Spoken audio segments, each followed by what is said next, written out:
Today we have with us Dr. Srinivas Gondrekar, fondly called as Dr. G, who is a professor at Wellington Institute of Management, and today he will be demonstrating to us how to prevent quality defects.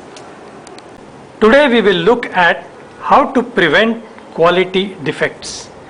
Prevention is quite difficult, so we will use a technique called as early detection plus immediate correction leads to prevention. Let us demonstrate this with an operator from a jewelry industry.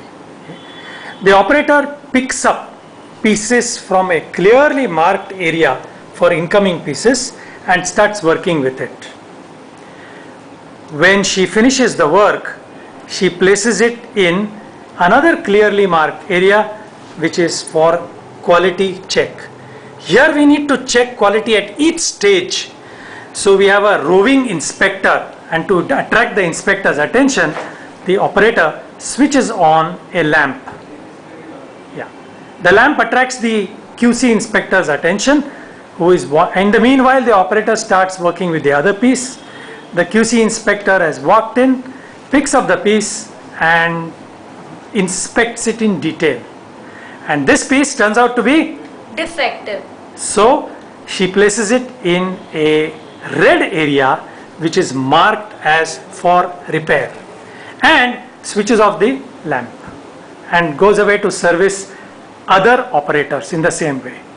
The next piece is completed now, and the operator places it in the for QC area which is marked yellow and switches on the lamp to attract the operator's attention. Now the rule is that the person must start working, the operator must start working on the next piece which is from repair, not from incoming pieces. So she picks up from repair, whereas the QC inspector is checking the piece which has been worked on, and now this piece turns out to be this is okay. This can move to the next station. So it goes to the next station. In the meanwhile, the operator has continued to work with this piece, and having worked with it, the lamp is switched off. Having worked with it, she puts it in the QC area.